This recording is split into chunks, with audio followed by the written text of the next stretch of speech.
मोक्षमार्गस्य नेतारं भेत्तारं कर्मभूभृतां ज्ञातारं विश्वतत्त्वानां वन्दे तद्गुणलब्धये।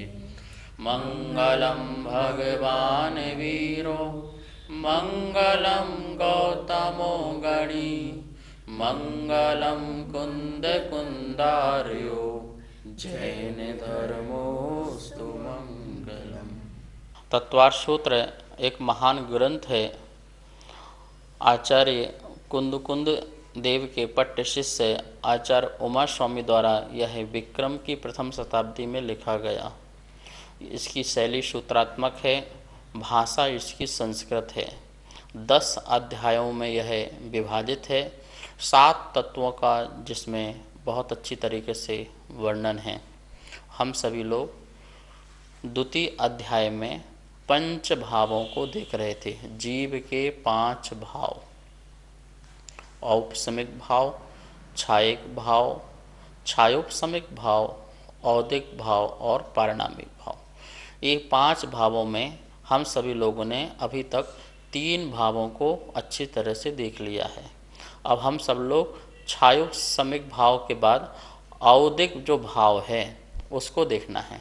औदिक भाव की कल आप सबको परिभाषा बताई थी कि कर्मों के फलदान का सामर्थ्य प्रकट होना उदय है। जो कर्मों का सामर्थ्य प्रकट होता है फल देने का, उसको बोलते हैं उदय। कर्म उदय में कर्म आएंगे, अपनी सामर्थ्यता दिखाएंगे, अपना शक्ति प्रदर्शन करेंगे, वो शुभ रूप में और अशुभ रूप में, उसी को शास्त्रों में उदय कहा है। और उसके कारण जीव में जो भाव प्रकट होते हैं, जीव जिससे प्रभावित होता है, उसे औदयिक भाव कहते हैं। इस औदयिक भाव के 21 प्रकार के अपन ने भेद जाने कौन कौन से होते हैं, उसको सूत्र में देखा था। आज पुनः उस सूत्र को एक बार बोर्ड में देख करके और सूत्र की हम सब व्याख्या को अच्छी तरह से सुनेंगे। दूसरे अध्याय का 6वां नंबर सूत्र है गति कषाय लिंग मिथ्या दर्शना ज्ञाना संयता सिद्ध लेश्यास चतुस्त्रय कैक षड भेद। इस प्रकार से सूत्र का उच्चारण हुआ। गति प्लस कषाय प्लस लिंग प्लस मिथ्या दर्शन प्लस अज्ञान प्लस असंयत प्लस असिद्ध प्लस लेश्य, ये कितने भेद हो गए? और इनके जितने भेद हैं इनके प्रभेद बताते हैं। तो 4 प्रकार की गति, 4 प्रकार का कषाय, 3 प्रकार का लिंग और 1 प्रकार का मिथ्या दर्शन, 1 प्रकार का अज्ञान, 1 प्रकार का असंयत, 1 प्रकार का असिद्धत्व और 6 प्रकार का लेश्या। इस प्रकार से यहाँ पर ये सूत्र के माध्यम से अपन ने 21 प्रकार के औदिक भाव के भेद पढ़े। अब हम सब लोग इनका एक एक जो है उसका अर्थ है जानते हैं। 4 प्रकार की गतियाँ होती हैं। आप यहाँ पर देखेंगे, यहाँ लिखा होगा 4 प्रकार की गतियाँ: नरक गति, त्रियंच गति, मनुष्य गति और देव गति। ये 4 गति होती हैं। ये भी औदिक भाव हैं। कैसे औदिक भाव हैं? तो अपन परिभाषा बनाएंगे। क्या लिखा हुआ है? गति नाम कर्म के उदय से, अभी चारों की परिभाषा बना रहे हैं इसलिए गति बोला है, ठीक है ना। गति नाम कर्म के उदय से जो जीव के नारक रूप भाव, मनुष्य रूप भाव, देव रूप भाव या तिर्यंच रूप भाव जो होते हैं, उसे उस गति का औदिक भाव कहते हैं। नरक गति नाम कर्म के उदय से जो जीव की अवस्था विशेष होती है उसे नरक गति कहते हैं। और उसमें होने वाले जीव के जो परिणाम हैं उसे अपन नरक गति का औदिक भाव कहते हैं, ठीक है ना। उस जीव का औदिक भाव कहते हैं। अब जरा यहाँ पर परिभाषा समझेंगे। इसी प्रकार मनुष्य गति नाम कर्म के उदय से जो जीव की अवस्था विशेष होती है उसे मनुष्य गति कहते हैं। तिर्यंच गति नाम कर्म के उदय से जो जीव की अवस्था विशेष होती है उसे तिर्यंच गति का जीव कहते हैं। और इसी प्रकार देवगति नाम कर्म के उदय से जो जीव की अवस्था विशेष होती है उसे अपन देवगति नाम का जीव कहते हैं। उसमें पाए जाने वाले जो भाव हैं वो उस गति के औदिक भाव कहलाते हैं। देखिए, मनुष्य में आकर के जीव के भाव कैसे होते हैं, और तिरंज में जाने के बाद जीव के भाव कैसे होते हैं, नरक में जाने के बाद जीव के भाव कैसे होते हैं, और देव में जाने के बाद भाव कैसे होते हैं। अपन थोड़ा सा एग्जाम्पल देखते हैं। कोई जानवर है, उस जानवर को यदि आप अच्छे से घर में बिल्कुल एसी के रूम में रख दो उसको, ठीक है ना, और आपको भी उसमें रखा जाए, मनुष्य को भी, तो वह जानवर मैं एसी के कमरे में हूँ, कितनी बढ़िया फैसिलिटी है, ऐसी वो फीलिंग नहीं कर रहा वो, ठीक है ना। लेकिन मनुष्य जो है वो उस एसी के कमरे का, सुंदरता का, वो सबका फीलिंग वो कर रहा है। इसका ये मतलब हुआ कि तिरंज गति में जो पाई जाने वाली चीज़ें हैं उन्हीं का ही अनुभव करता है। मनुष्य जो है, मनुष्य में रहने वाली जो चीज़ है उनका अनुभव करता है। यहाँ पर कोई देव आ जाए और आप 56 प्रकार का भोजन लगा करके बैठे हुए हैं, तो उस देव को वह भोजन खाने के भाव नहीं आएंगे, परिणाम नहीं होंगे। अरे आपने स्वादिष्ट चीज़ बनाई है ना, रसगुल्ले भी है, बाबर भी है, खैनी भी है, और कितने बढ़िया बढ़िया आइटम्स बनाए हुए हैं, पर देव के एक भी मन में ये नहीं आ रहा है कि मैं इस चीज़ को उठा करके खा लूँ। तो क्या हुआ भाव, उसका वह भाव देव का भाव चल रहा है, देव गति का भाव चल रहा है। क्यों, वो तो अमृत झरता है उसका। लेकिन मनुष्य कोई व्यक्ति आ जाए और इतने सारे आइटम देखे तो क्या होगा, बोलते ना जीप लपलपा रही उसकी है, उसके खाने के परिणाम हो जाएंगे। तो ये क्या हुआ, ये जो चीज व्यवस्था है, हर गति की अपनी अपनी व्यवस्था है।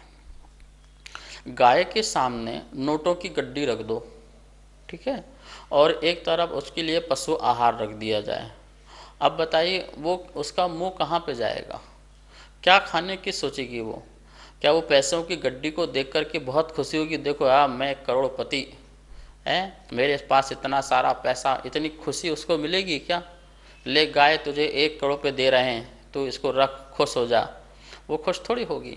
लेकिन वो उसका जो पशु का आहार है, 10 रुपये का, 100 रुपये का जो पशु का आहार है, उसको देख करके वो अत्यंत प्रसन्न हो जाएगी। तो इस प्रकार से तिरंज गति के जीव में पाए जाने वाले उस गति संबंधी जो भाव हैं वो उसके औदिक भाव कहलाते हैं, ठीक है ना। इसी प्रकार अब मनुष्य के सामने रखो घास, और मनुष्य के सामने रखो भैया 1 करोड़ रुपये ये है तुमको दे रहे हैं और ये भोजन दे रहे हैं घास। अब बोलो मनुष्य को क्या खाने की इच्छा होगी?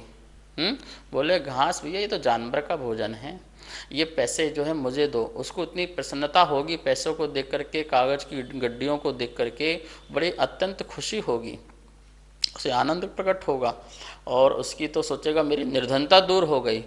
न जाने कितने प्रकार के भाव। तो मनुष्य गति में पाए जाने वाला जो ये भाव है वो उसका नेचुरल है, ठीक है ना। और इसी प्रकार वो तिरंज गति में पाए जाने वाला जो भाव है वो उसी भाव में ही वह हो सकता है, अन्य भाव में नहीं हो सकता है। तो इसी को कहते हैं औदिक भाव, कि औदिक भाव में जिस गति में जो जीव है उस समय उस गति अनुरूप है, उसकी जो क्रिया है, उसके जो सोच है, उसका जो भाव है, वह सब उसका औदिक भाव कहलाता है।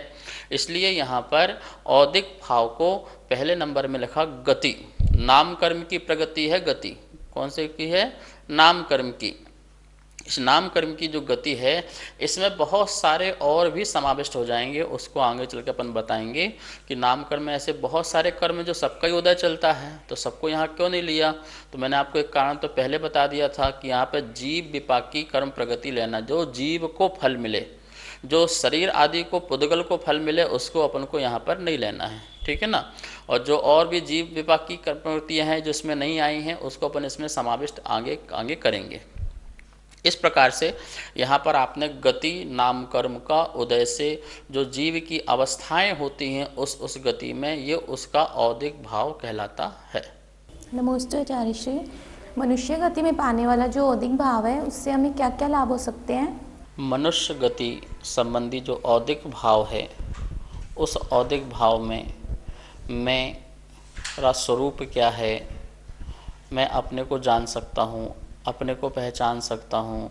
मनुष्य गति में पाए जाने वाला जो औदिक भाव है, उससे हम सभी गतियों का ज्ञान कर सकते हैं। सभी गतियों में क्या क्या होता उसके बारे में जान सकते हैं और अपने आने वाले जो भाव हैं उनको निर्मल कर सकते हैं, पुरुषार्थ कर सकते हैं।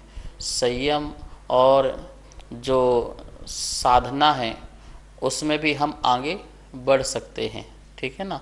तो इस प्रकार से मनुष्य गति का जो औदिक भाव है उसमें पाए जाने वाली जो व्यवस्था हैं, मुझे कैसे खाना है, कैसे रहना है आदि अनेक प्रकार के जो कार्य हैं वो इस औदिक भाव में पाए जाते हैं। नमोस्तु आचार्य श्री। हमारी जो हालत है, अवस्थाएं हैं, वो हमारे स्वयं के कारण से हैं या भाव से हैं? प्रश्न पूछा गया है कि हमारी जो अवस्थाएं, हालत हैं वो हमारे स्वयं के भाव के कारण से है या कर्म के कारण से है। महानुभाव, अपन को इसमें दोनों ही बात लेके चलनी है। ठीक है ना। अवस्था तो जीव की होती है, भाव तो जीव के होते हैं, पर उसमें निमित्त कौन मिलता है। हम लोग जब बाल बोध आदि पढ़ते थे तो उसमें जब परिभाषा पढ़ते थे, उस परिभाषा में देखो क्या लिखा है। जैसे मनुष्य गति, तो मनुष्य गति नाम कर्म के उदय से, जो ये बात है ये कर्म की तरह से बात करी, ये कर्म कांड की बात हुई।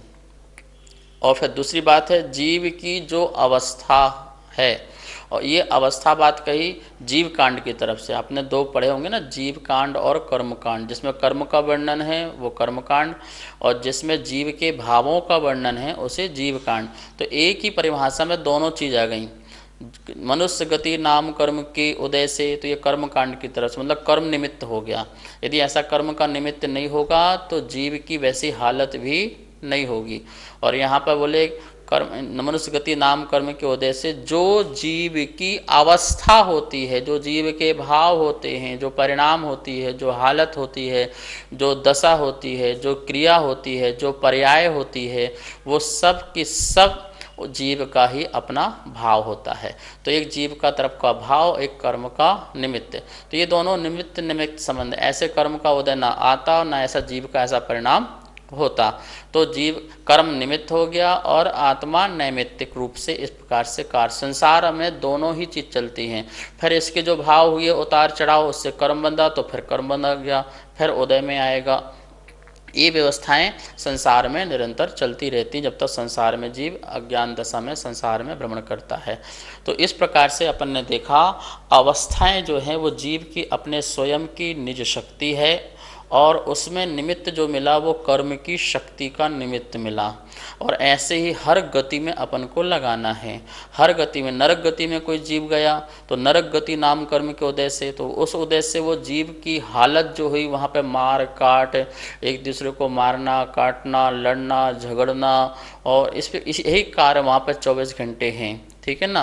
तो वो हालत जो दशा है वो तो जीव की है, पर निमित्त कौन मिला? कर्म।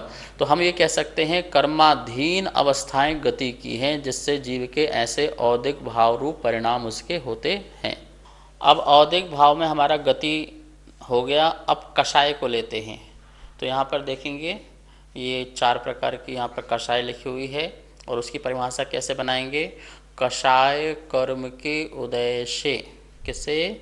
कषाय कर्म के, कर्म ध्यान रखना, कषाय कर्म के उदय से जो 4 क्रोध मान माया लोभ रूप भाव जो होते हैं उसे यह कषाय औदिक भाव कहते हैं। एक साथ अपन ने चारों परिभाषा बनाई। अब अपन अलग अलग बनाना चाहें तो क्या बना सकते हैं। क्रोध नाम क्रोध है कर्म के उदय से, जो जीव के क्रोध रूप भाव पाए जाते हैं उसे क्रोध औदिक भाव कहते हैं। मान नाम मान कर्म के उदय से, जो जीव के मान रूप भाव पाए जाते हैं उसे मान औदिक भाव कहते हैं। माया कर्म के उदय से, जो जीव में मायाचारी रूप जो परिणाम भाव छल कपट रूप भाव पाए जाते हैं उसे माया औदिक भाव कहते हैं। लोभ कर्म के उदय से, जो जीव में लोभ लालच और वस्तुओं को पाने के भाव, इच्छाएं, कामनाएं, जो ये परिणाम पाए जाते हैं, इसे लोभ औदिक भाव कहते हैं। दो बातें ध्यान रखना, एक क्रोध कर्म और एक क्रोध भाव। मान कर्म और मान भाव, माया कर्म और माया भाव, लोभ कर्म और लोभ भाव। तो कर्म जो हैं वो तो पौद्गलिक हो गए, पौद्गलिक वर्गणाएं हो गई। जैसे क्रोध कर्म हैं तो एक क्रोध कर्म वो पौद्गलिक हो गया, ठीक है ना, जड़ रूप हो गया। और जो क्रोध भाव है वो अपनी चेतना का विकार है।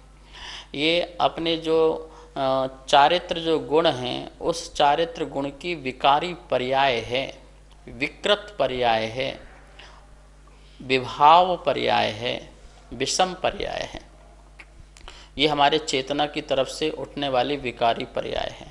जैसे पानी और गंदगी, तो गंदगी तो हो गया कर्म और पानी तो पानी है, ठीक है ना।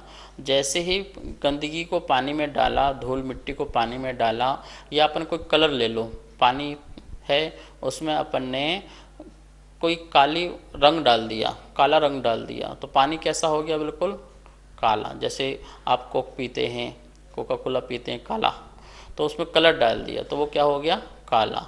तो ये कर्म तो हो गया ये काला रंग, ठीक है ना। और उसके निमित्त से जल कैसा हो गया, काला रंग का हो गया। तो ऐसे ही आत्मा हो गई जल, आत्मा क्या हो गई, जल, और कर्म क्या हो गया, ये काला रंग। तो जैसे काला रंग डाला तो पानी कैसा हो गया, काला हो गया। ऐसे ही जिसकी आत्मा काली हो गई, काली मतलब जिसकी आत्मा विकृत हो गई, कितना स्वच्छ जल था और वह स्वच्छ जल क्या हो गया, वह अपवित्र हो गया, वो अपने स्वरूप से हट करके विभाव रूप में हो गया। तो पानी यद्यपि काला हुआ है, लेकिन जो काला हुआ है उसमें निमित्त जो रहा वो क्या रहा, काला रंग रहा है, कलर रहा है। ऐसे ही आत्मा क्रोध रूप हुई है, ये आत्मा की क्रोध रूप पर्याय है। लेकिन वो क्रोध रूप किसके निमित्त से हुआ है, तो क्रोध कर्म के उदय से वह क्रोध रूप हुआ है। ऐसे मान कर्म के उदय से जीव मान रूप हुआ है। उसको सम्मान चाहिए, अपना सीना चौड़ा चाहिए, नाक ऊंची रहना चाहिए, इज्जत मान सम्मान आबरू सब मिलना चाहिए। ऐसे जो भाव हैं वो मान कर्म के उदय से, ठीक है ना। इसी प्रकार से माया में, माया कर्म के उदय से जीव में अंदर बात छुपाने के भाव रहते हैं, छल कपट के भाव रहते हैं, मैं किसी को ठग लूं और किसी को मेरा रहस्य पता ना चले, इस प्रकार से। तो ये जो बातें हैं, ये भाव जो जीव के आते हैं वो माया कर्म के उदय से आते हैं। लोभ कर्म के उदय से जीव को संसार बढ़ाने के भाव आते हैं। मकान, दुकान, दुनियादारी, रिश्ते, परिवार, पद, प्रतिष्ठा, प्रशंसा, ये सारी चीज़ पाने की जो चाह होती है, उसको इकट्ठा करने के जो भाव प्रकट उसके अंदर होते हैं, ये लोभ कर्म का निमित्त बना और जीव में ऐसे भाव प्रकट हुए। तो ये औदिक भाव बन जाते हैं। इसको क्या बोलते हैं, औदिक भाव। क्यों, कर्म के उदय से जो जीव में परिणति हो। हमें औदिक भाव में ये लेना है, कर्म से मतलब नहीं है, जीव में ये लेना है कि जीव में क्या हलचल हो रही है, उसी को औदिक भाव लेना। शरीर में क्या हलचल हो रही है ये मत लेना। मान लो अभी मेरा असाता कर्म का उदय आया और शरीर में कोई रोग हो जाए, तो ये शरीर में रोग हुआ है, तो हमें शरीर से रोग से मतलब नहीं है। जीव में क्या व्यवस्थाएं हो रही हैं, क्या हलचल हो रही है, उसको औदिक भाव में लेना है। तो अपन ने देखा जैसे ही कसाय कर्म का उदय आता है तो जीव में अनेक प्रकार की परिणतियां होने लगती हैं, और वो जो परिणतियां होती हैं, पर्याय होती हैं, उसे हम क्रोध मान माया लोभ का नाम देते हैं। यही क्रोध मान माया लोभ औदिक भाव कहलाता है जीव का। नमोस्तु आचार्य श्री। 10 लोग अगर आपस में लड़ रहे हैं, क्रोध कर रहे हैं, तो उनके क्रोध कर्म का उदय सबका एक जैसा होगा या सबका अलग अलग होगा? कृपा करके शंका का समाधान कीजिए। क्रोध कर्म का जो उदय है सभी को अलग अलग प्रकार से होता है। 10 व्यक्ति लड़ रहे हों, आपस में झगड़ा कर रहे हों, कुपित हो रहे हों, रोष को प्राप्त हो रहे हों, तो सबका क्रोध नियम से डिफरेंट डिफरेंट है, सबकी फ्रिक्वेंसी अलग अलग है, चिल्लाने की, चीखने की, या उस बात को लेकर के बोलने की, तो सबका कर्म अलग अलग हुआ। तो कर्म फिर कितने प्रकार का क्रोध हो गया? मूल क्रोध तो 4 प्रकार का है मूल में, और वैसे एक एक क्रोध के असंख्यात लोक प्रमाण भेद बन जाते हैं। कितने? असंख्यात लोक प्रमाण भेद का मतलब क्या है? एक लोक में असंख्यात प्रदेश होते हैं, ठीक है ना। संख्यात तक तो अपन गिन सकते हैं, असंख्यात तो अपन को अलौकिक गणों से देखना पड़ेगा। तो असंख्यात इंटू असंख्यात इंटू असंख्यात इंटू असंख्यात, कितने बार? असंख्यात बार करो, और जो लब्ध आवे उतने प्रकार के क्रोध के कर्म बन सकते हैं। अब उतने प्रकार के क्रोध के कर्म बनेंगे तो जीव के भी उतने प्रकार के क्या बन गए? क्रोध के भाव बन गए। एक इंद्रिय जीव भी क्रोध करे, 2 इंद्रिय भी करे, 3 इंद्रिय भी करे, 4 इंद्रिय भी, 5 इंद्रिय भी। और 5 इंद्रिय में कितने जीव हैं, एक इंद्रिय में कितने जीव हैं, और सबके क्रोध की फ्रिक्वेंसी, मान की, माया की, लोभ की, खाने पीने के परिणाम की, ये सब जो परिणाम हैं इनमें कितने प्रकार के उतार चढ़ाव होते हैं। और इस कारण की इसलिए क्रोध कर्म के असंख्यात लोक प्रमाण भेद, इसी प्रकार मान के भी असंख्यात लोक प्रमाण भेद, मायाचार्य के भी असंख्यात लोक प्रमाण भेद, और लोभ के भी असंख्यात लोक प्रमाण भेद बन जाते हैं, ठीक है ना।